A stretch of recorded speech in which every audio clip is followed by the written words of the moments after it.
Everywhere you look around, there's a logo connected to a company, whether big or small. And today, we're going to get into the origins of pizza. It's the food of college students, soldiers, and birthday parties. This doesn't stray far from pizza's roots. As far back as ancient Rome, there is evidence that a flatbread with toppings was used as rations for soldiers. In Virgil's Aeneid, he describes a suspiciously pizza-like food when he says that the soldiers devoured the cakes of flour that they used as plates. Today, just like all the way back then, pizza is a fast, cheap, and convenient food. While there may have been a flatbread similar to pizza in the ancient world, most experts would peg the true beginning of pizza's history in Naples in the 18th century. There are two things to remember about pizza. One, it's cheap. Two, it's portable. The cheapness and the portability of pizza made it food for the poor. That's Carol Helstotsky, a professor at the University of Denver with a research focus on the history of food. I don't think it's coincidental that pizza's origins are in Naples. Naples was predominantly a port city. There is, along the Bay of Naples, a lot of working class housing. These were not spacious apartments. Very few people had anything that resembled a working kitchen. And so people lived on street food. And the street food had to be cheap because people lived, daily wages, or they were day laborers, or they worked on, unloading ships or fishing or whatever they could do to get by. So a lot of people had to live on street food, and the food had to be portable. Food had to be brought into these working class neighborhoods and sold to people. In the early days of pizza, it would have been sold like hot dogs on the streets of New York City today. The pizza would have been brought into poor areas by the cooks and set up on tables in the hot sun, and then sold by the slice for very little money to the workers who needed a meal. And for at least 100 years, pizza remained a working class food. In 1831, Samuel Morse, of Morse code fame, gave pizza a rave review. A species of most nauseating cake, it altogether looks like a piece of bread that had been taken reeking out of the sewer. But that started to change in the 19th century when Italy was unifying. Italy was not so unified even after it was politically unified, right? And bringing together all these folks on this rocky peninsula was no easy task.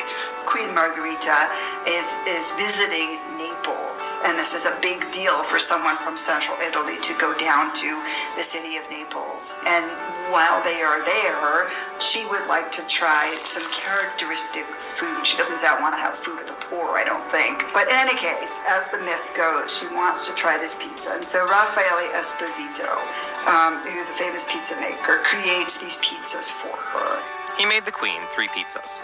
The first was topped with lard, cassio-cavallo, a type of cheese, and basil. The second pizza had fish on it. And he also made her pizza al mozzarella, which was topped with basil, tomatoes, and, of course, mozzarella cheese. Pizza al mozzarella was Queen Margherita's favorite of the 3. And so she proclaims she likes this one the best.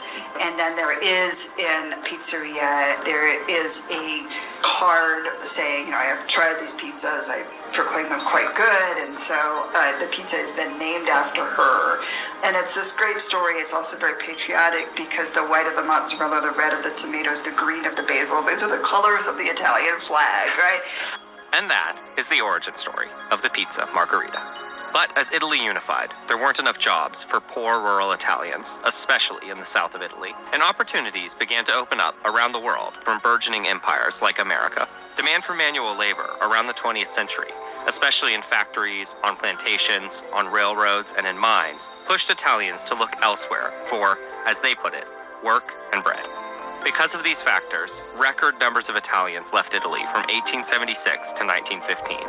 By some counts, as many as 11 million, which was nearly a third of the population of Italy at that time. If we think about Italy as a country, it's really good at exporting its population. Immigrants left Italy looking for better lives, so Italians kind of spread themselves all across the globe. And in doing so, brought their foodways and food with them. And one of the places that Italians went was the United States. Lombardi's was the first officially licensed pizzeria in America. He and his employee, Totonno, started selling pizzas baked in a coal oven. Antonio would go on to open his own famous pizzeria, Totonno's, in the 1920s. Though the original location of Lombardi's closed in the 80s, it reopened a few streets over a decade later. It even still uses the same coal oven it used nearly a century before. Many of Lombardi's employees, like Totonno, would go on to open their own pizzerias. This began what some would call the Pizza Belt in the Northeast. Though Lombardi's loves to brag that they were the first pizza in the United States, their website is literally called www.firstpizza.com. In reality, many Italian Americans were selling pizza without licenses prior to Lombardi's. When Italians moved to a place, a lot of the pizza making was taking place in bakeries, people would make these pizzas, and again, like they did in Naples, bring them out into the streets and sell them to people who were going off to work. And so there were a lot of mobile vendors all across the United States, wherever there were Italian-American migrants. But the pizzerias are the sort of stationary places where you prepare a pizza and have people either grab it there and take it away, or eat it there. And so these pizzerias develop in the Northeast and become, I think because of their longevity, become really well known. And we can talk about the New Haven pizzerias like Sally's, for example, Lombardi's in New York, et cetera, that these are sort of these places that have staying power. And so they become almost canonical, right, in pizza history. Really important places. At first, pizza spread across the East Coast as an Italian-American specialty. Then, it became popular throughout the United States because some decidedly not Italian men revolutionized pizza yet again. The fast food pizza, right? Pizza delivery gets its start from Domino's and from Pizza Hut. And those are two companies that were started, or two restaurant chains that were started by men who were not Italian. They had nothing to do with Italy.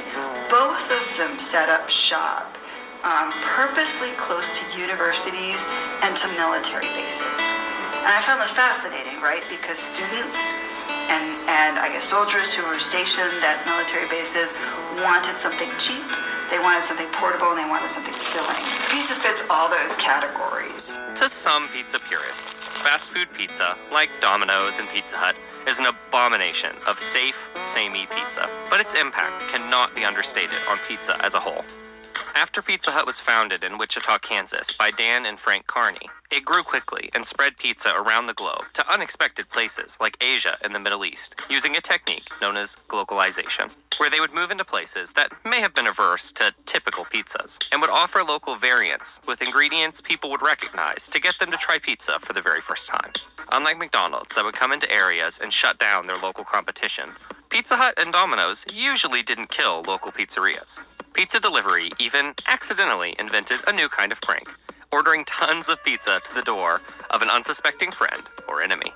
The most amusing version of this joke, in my opinion, is when U.S. Army officials ordered dozens of pizzas to the door of an anti-war activist. But he had college students living at home, so he said, "When a pizza's delivered, I just stick my hand into my wallet without asking questions." He didn't even realize that he was being harassed by government officials with pizza. And with pizza available at nearly every street corner, and now even delivered straight to your home, pizza had only one more market left to conquer: home cooking. Another innovation was on the horizon that would revolutionize pizza one last time: frozen pizzas. In the 50s, frozen pizza capitalized on two trends to gain popularity. At the time, ethnic foods were becoming popular, and pizza came to represent Italians to the rest of suburban America. And perhaps, just as important, convenient foods were gripping the nation. TV dinners, boxed meals, and all foods that were quick and easy to prepare were becoming a new, profitable market. Pizza delivery and frozen pizzas took the dish from a slice eaten on the street or in a pizzeria to something eaten in the privacy of one's own home. And so you have this whole food industry that supports the popularization of pizza, so it becomes ubiquitous, it becomes everywhere.